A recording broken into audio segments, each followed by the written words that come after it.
If you love animated content that breaks down book summaries and dives into fascinating topics, we'd love your support. Creating these videos takes a lot of time and effort, and by subscribing, you help us continue bringing you this valuable content consistently. Your support means the world to us. Hit that subscribe button and join us on this exciting journey. And now, let's continue with the video. The Four Agreements. Chapter 1. A New Dream. What if we told you that everything you experience in your life is actually part of a dream? Every disagreement, heartbreak, disappointment, achievement, desire, it's all part of your personal dream. You see, our brains not only dream while we're asleep, but also while we're awake. And society is a collective dream we've all agreed upon and accepted. This is called the dream of the planet and is made up of each of our personal dreams coming together as one. But unfortunately, the dream of the planet is often more like a nightmare, filled with needless suffering and pain, self-doubt and fear. Ultimately, fear is what rules this societal dream, which is then instilled into all of us as we grow up. Most of us don't even realize this, but we don't have to live in a nightmare driven by fear. Don Miguel Ruiz, in his decade-long New York Times bestseller, The Four Agreements, A Practical Guide to Personal Freedom, offers an alternative way to live. Ruiz is a Nahual shaman in the ancient Toltec tradition. The Toltec were a culture of scientists, artists, and teachers in central Mexico from about 900 to 1168 CE. Toltec wisdom and teaching can best be described as a way of life, distinguished by the ready accessibility of happiness and love. Ruiz believes we've all been domesticated to agree to the dream of the planet by our parents, teachers, and government. Eventually, this domestication becomes automatic and self-inflicted as we conform to the fear-based rules of the world around us. However, through the ancient wisdom passed down by generations, it's possible to discard these limitations of society and access our true, free selves, Ruiz believes. To do this, we need to break our previous agreements, our beliefs and acceptance of the rules we've been taught, and adopt new ones. Breaking out of this cycle is no easy task, but it gets easier over time. Each time we make a new agreement, we reclaim the power we had lost to the old one. In the following chapters, we'll learn how to begin this journey of personal freedom by making 4 powerful new agreements. Making these new agreements allows us to access our best selves and the freedom to do as we please, just like young children do. Much too often we stop ourselves from being free, from exploring, from living in the present moment. Ruiz teaches that it's possible to change the dream we're living in from a kind of hell to heaven on earth. By doing so, we'll become better at communicating and navigating our relationships with others and ourselves. Chapter 2. The First Agreement. As we learned in the first chapter, Ruiz defines an agreement as a belief we've made with ourselves about the world. And now, we'll begin our journey to make new ones. The first agreement is all about how we communicate with others. Be impeccable with your word. To understand this agreement, which is the most important and most difficult one to make, we need to understand the power of the word. It is through our word that we communicate our thoughts and feelings. This is our unique power. And the force of our word affects the lives of others as well. The human mind is like a garden, wild, fertile, and ready to be planted. And the seeds of the mind are our ideas and opinions. When we express them with words, we plant seeds in the minds of others. However, the mind only receives the seeds for which it's prepared. Too often, these are the seeds of fear or doubt. As an example, a mother came home after a long day at work. She was tired and craved peace and quiet. Her young daughter, so excited by her arrival, jumped and sang with joy. She was energized by her mother's presence, which made her sing even louder.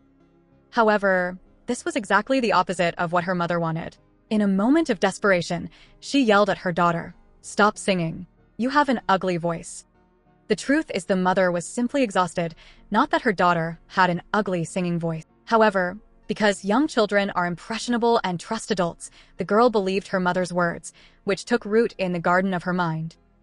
The little girl never sang again. As she grew up, she became shy and believed she should repress her true emotions to be accepted. This kind of thing happens all the time. We speak carelessly without realizing the power of our words. This is why the world is so full of pain and fear, Ruiz believes. So, the first agreement is to be impeccable with your word. Here, The word impeccable means without sin.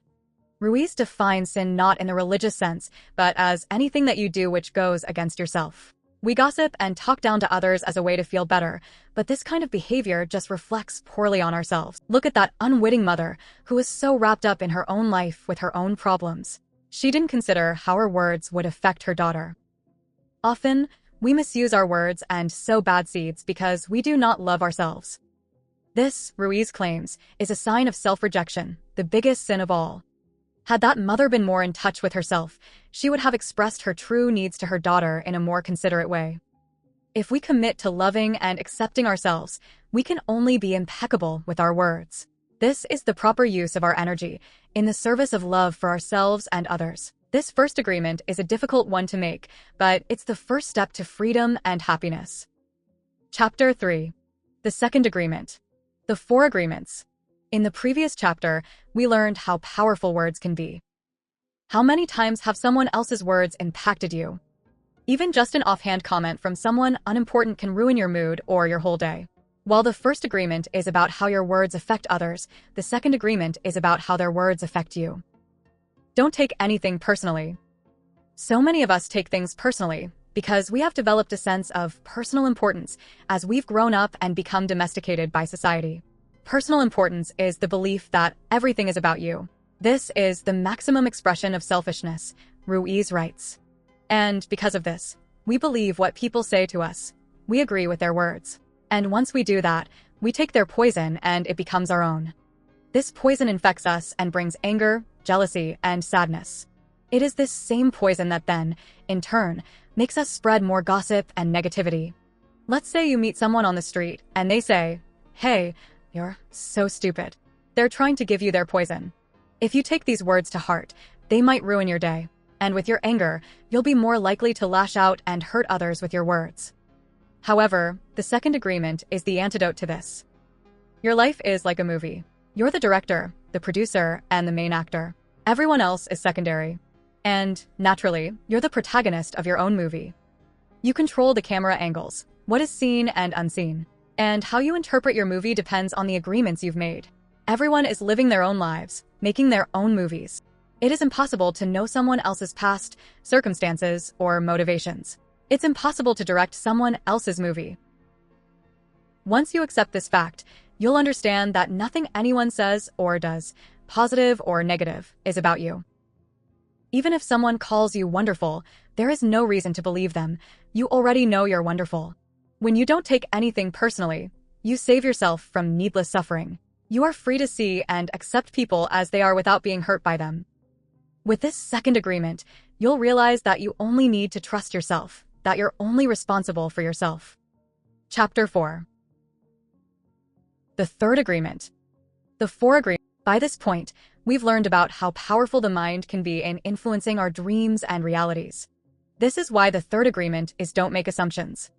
Take a moment and think about all the times you've made an assumption that's turned out to be wrong. Assumptions at first may seem innocuous. The problem is that we tend to believe assumptions are real, Ruiz writes, when really they're just a product of our minds, another form of dreaming. From the beginning, as we've been domesticated into society, we've been trained to always crave safety. We make assumptions because they make us feel safe. We're scared of the unknown, and we're scared of asking questions. So, we invent answers to the questions we're too scared to ask. And it doesn't matter if the answer is correct, just the answer itself makes us feel safe, Ruiz writes. And because we tend to believe these assumptions, they can get us into big trouble. Making assumptions can especially wreak havoc in our relationships, where communicating our needs is so important. Too often, we assume our partner knows what we need or thinks the same way about something as we do. And then, instead of asking questions or explaining ourselves, our mind spirals and festers, making assumptions. Imagine your partner comes home from work one day. They seem a little off, low energy and grumpy. You spent all afternoon preparing an elaborate dinner for the two of you as a way to celebrate your love. However, your partner makes a beeline for the couch and turns on the TV. They just want to unwind from a tough day. When you present them with dinner, they unenthusiastically come to the dinner table. Instead of asking what's wrong, you assume that they don't appreciate all you do for them. You internalize this, which leads to resentment. Had you asked your partner, you would have learned they didn't get the promotion they wanted. You could have had a conversation about it, expressing both of your needs. We often think questions like this, but never ask them. And because we never ask them, we create our own answers. But we need to ask these questions and communicate clearly with our loved ones. The third agreement is really about presenting your true self with your needs and accepting others as they are with their needs. If you agree to see and accept people as they are, with open communication, all your relationships will improve. Chapter 5. The fourth agreement. The 4 agreements. The final agreement helps with the first 3, like a permission of sorts. Always do your best. Breaking habits and making new agreements can be very difficult and scary. But if you commit to always doing your best, no more and no less, these changes will come more easily and you will be much happier. If you do less than your best, then you'll feel miserable and ashamed. We're always the hardest judges of ourselves, Ruiz observes. However, if you overdo it and try too hard, you'll overexert yourself, and it won't be your best. This way will actually take you longer to reach your goals.